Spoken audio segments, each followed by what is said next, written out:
मानवाधिकार यानी कि ह्यूमन राइट्स की अवधारणा मूल रूप से किस विधिक सिद्धांत पर आधारित है? तो आप सभी अपना राइट आंसर कमेंट करके बताइएगा क्या होगा इस सवाल का सही जवाब। तो इसका आपका सही जवाब हो जाएगा ऑप्शन बी, प्राकृतिक अधिकार सिद्धांत पर यानी कि नेचुरल राइट्स थ्योरी पर जो है आधारित है। चलिए अगला प्रश्न बताइएगा आप सभी। और अगला प्रश्न है आपका, संयुक्त राष्ट्र महासभा द्वारा मानवाधिकारों की सार्वभौमिक घोषणा यानी यूडीएचआर को किस तिथि को अंगीकृत किया गया था? तो किस तिथि को अंगीकृत किया गया था? तो आपका राइट आंसर हो जाएगा क्या होगा? ऑप्शन बी, 10 दिसंबर 1948 को यह जो है संयुक्त राष्ट्र महासभा द्वारा जो है मानवाधिकारों की सार्वभौमिक घोषणा को अंगीकृत किया गया था, लागू किया गया था, स्थापित किया गया था। ऑप्शन बी आपका बिल्कुल सही जवाब होगा।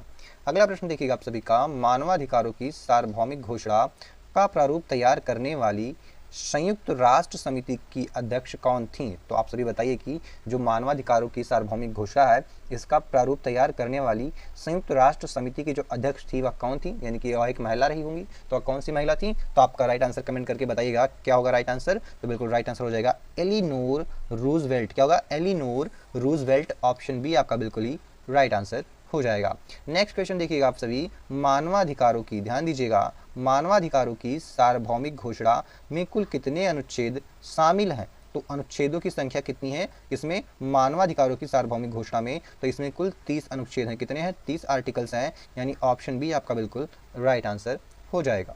नेक्स्ट क्वेश्चन देखिएगा साथियों आपका, मानवाधिकार संरक्षण अधिनियम 1993 के तहत protection of human rights act 1993 जो है वह किस तिथि से लागू माना जाता है? तो आप सभी बताइएगा आपका राइट आंसर क्या होगा। तो यह आपका किस तिथि से लागू माना जाता है? तो आप बताएंगे 28 सितंबर 1993 से। और पूछे कि अंगीकृत कब किया गया था? क्या हुआ था? अंगीकृत की बात करें, कैसे बात करें? अंगीकृत की बात करें तो आप बताएंगे 10 दिसंबर। क्या बताएंगे? 10 दिसंबर बताएंगे 1993। ठीक है, 10 दिसंबर 1993 को। ठीक है, चलिए नेक्स्ट क्वेश्चन देखिएगा आप सभी।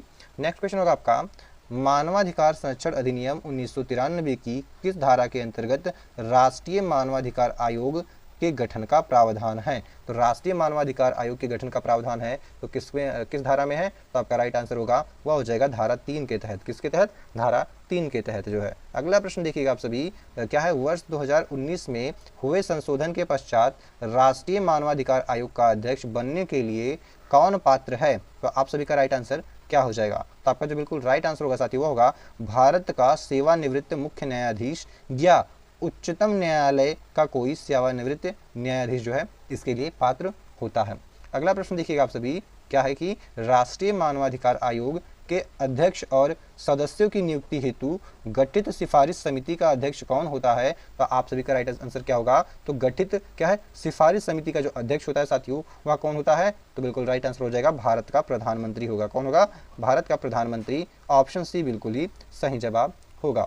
अगला प्रश्न देखिएगा आप सभी, निम्नलिखित में से कौन राष्ट्रीय मानवाधिकार आयोग के सदस्यों की नियुक्ति करने वाली उच्च स्तरीय समिति का सदस्य नहीं होता है? तो आप सभी का राइट आंसर क्या होगा? तो वह हो जाएगा राज्यसभा का उपसभापति। कौन? राज्यसभा का उपसभापति। अगला प्रश्न देखिएगा, मानवाधिकार संरक्षण अधिनियम 2019 के तहत एनएचआरसी के अध्यक्ष एवं सदस्यों का कार्यकाल कितना निर्धारित किया गया है? तो कितना निर्धारित किया गया है? तो आपका राइट आंसर होगा 3 वर्ष या फिर 70 वर्ष की आयु तक, यानी ऑप्शन बी बिल्कुल राइट आंसर होगा। आपको यदि जॉब करते हुए 3 साल हो गए हैं तो यहाँ पे आपको अध्यक्ष सदस्यों का कार्यकाल इतना ही होता है, 3 वर्ष होता है, या फिर आपका 70 साल आयु पूरी होगी तो आप रिटायर हो जाएंगे, आपको 3 साल हुआ हो या नहीं हुआ हो। ठीक है, अगला प्रश्न होगा आपका, राष्ट्रीय मानवाधिकार आयोग को मानवाधिकारों के उल्लंघन से संबंधित मामलों की जाँच करते समय किस न्यायालय की शक्तियां प्राप्त होती हैं? तो यहाँ पे बिल्कुल ध्यान दीजिएगा, आपको सिविल न्यायालय की शक्तियां प्राप्त होती हैं। ऑप्शन बी आपका बिल्कुल ही सही जवाब होगा। अगला प्रश्न देखिएगा आप सभी, क्या होगा कि मानवाधिकार संरक्षण अधिनियम 1993 की धारा 36(2) के अनुसार राष्ट्रीय मानवाधिकार आयोग क्या है? ऐसे किसी मामले की जांच नहीं कर सकता जो घटना घटने की तारीख से कितने समय बाद लगाया हो। तो कितने समय बाद लगाया हो? तो आपका राइट आंसर होगा 1 वर्ष बाद अगर लगाया गया है किसी घटना के घटने के बाद में तो उस मामले में यह कार्य या जांच जो है नहीं कर सकता है। अगला होगा आपका राज्य मानवाधिकार आयोग एचआरसी। क्या है? यस, एचआरसी के अध्यक्ष एवं क्या होगा एवं सदस्यों की नियुक्ति राज्यपाल द्वारा की जाती है, परंतु इन्हें पद से हटाने का अधिकार किसे प्राप्त है? तो जो इनकी नियुक्ति है किसकी, राज्य मानवाधिकार आयोग के अध्यक्ष एवं सदस्यों की नियुक्ति है वह तो राज्यपाल द्वारा की जाती है, परंतु इन्हें हटाने का अधिकार किसके पास प्राप्त है साथियों, तो ये आपके भारत के राष्ट्रपति के पास प्राप्त है। ऑप्शन बी आपको राइट आंसर होगा, भारत का राष्ट्रपति। अगला प्रश्न देखिएगा आप सभी, क्या कि मानवाधिकार संरक्षण अधिनियम 1993 की किस धारा के तहत राज्य सरकारें प्रत्येक जिले में मानवाधिकार न्यायालय यानी कि ह्यूमन राइट्स कोर्ट्स की स्थापना कर सकती हैं, तो ये आपका राइट आंसर हो जाएगा धारा 30 के तहत। किसके, धारा 30 के तहत। ऑप्शन सी आपका बिल्कुल ही सही जवाब होगा।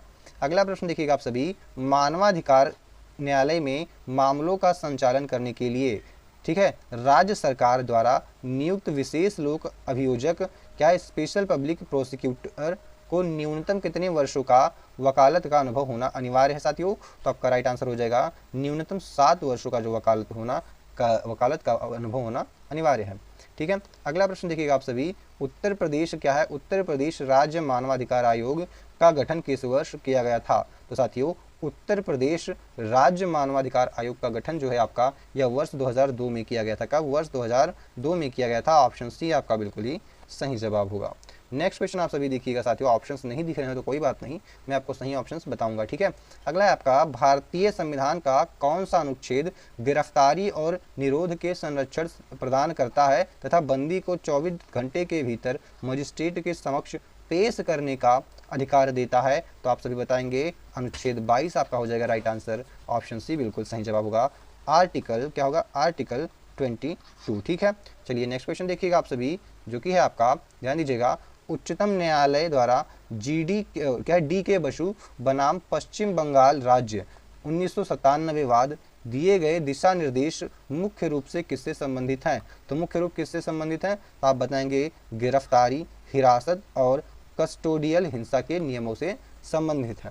अगला प्रश्न देखिएगा साथियों आप सभी, क्या है कि उच्चतम न्यायालयों के किस लैंडमार्क निर्णय में एकांत कारावास, क्या है, एकांत कारावास तथा कैदियों को अमानवीय यातना देने को अनुच्छेद 21 का उल्लंघन माना गया, तो आप बताएंगे, क्या बताएंगे, तो राइट आंसर कमेंट करके बताइएगा। तो आप बताएंगे सुनील बत्रा बनाम दिल्ली प्रशासन के केस में जो है ऐसा किया गया था, उल्लंघन माना गया था। ठीक है, नेक्स्ट क्वेश्चन देखिएगा आप सभी, जो कि है आपका, कार्यस्थल पर, ध्यान दीजिएगा, कार्यस्थल पर महिलाओं के यौन उत्पीड़न की रोकथाम के लिए विशाखा दिशा निर्देश किस वर्ष जारी किए गए थे, तो आपका राइट आंसर कमेंट करके बताइएगा। तो ये आपका हो जाएगा किस वर्ष जो जारी किए गए थे, तो बिल्कुल राइट आंसर होगा वर्ष 1997 में जारी किए गए थे। Option B is the right answer.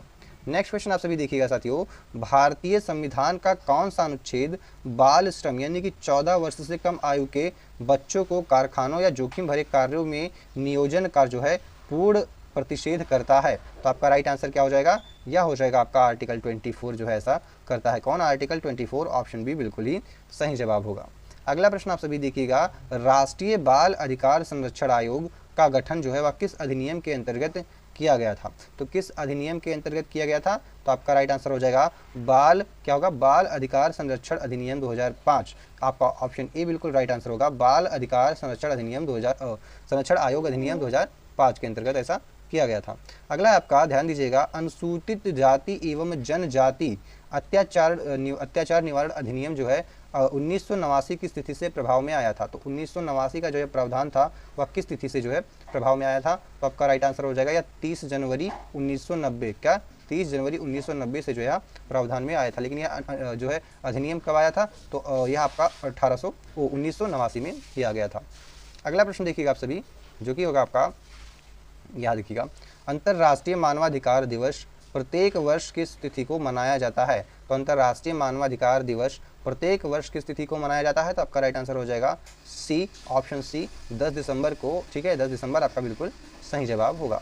Next question देखिएगा, सिविल और राजनीतिक अधिकारों पर अंतर्राष्ट्रीय प्रतिज्ञान तथा आर्थिक, सामाजिक और सांस्कृतिक अधिकारों पर अंतर्राष्ट्रीय प्रतिज्ञान किस वर्ष अपनाए गए थे, तो आपका राइट आंसर हो जाएगा, यह आपका वर्ष 1966 में अपनाए गए थे। ऑप्शन बी बिल्कुल राइट आंसर हो जाएगा 1966। चलिए नेक्स्ट क्वेश्चन देखिएगा आप सभी, अंतर्राष्ट्रीय मानवाधिकार ढांचे में UDHR, ICCPR और ICESCR को संयुक्त रूप से क्या कहा जाता है, तो आप सभी अपना राइट आंसर बताइएगा कमेंट में क्या होगा।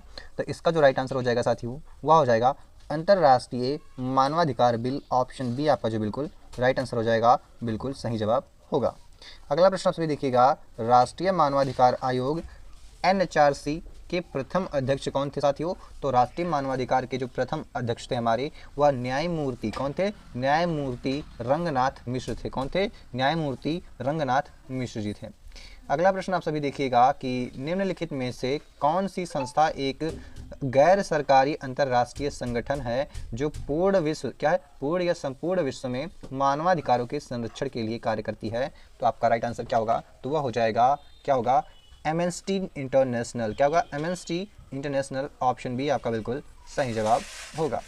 अगला प्रश्न देखिएगा, भारतीय संविधान का अनुच्छेद 21 जो है वह किस आयु वर्ग के बच्चों के लिए निःशुल्क और अनिवार्य शिक्षा को मौलिक अधिकार बनाता है? तो आपका राइट आंसर हो जाएगा 6 से 14 वर्ष के बच्चों के लिए। अगला प्रश्न होगा आपका, दंड, क्या है, दंड प्रक्रिया संहिता सीआरपीसी की किस धारा के तहत पुलिस अधिकारी को किसी व्यक्ति को बिना वारंट गिरफ्तार करने की शक्तियां प्राप्त हैं? तो आपका जो राइट आंसर होगा साथियों इसका, वह हो जाएगा धारा 41 के तहत। कौन? धारा 41 आपका बिल्कुल सही जवाब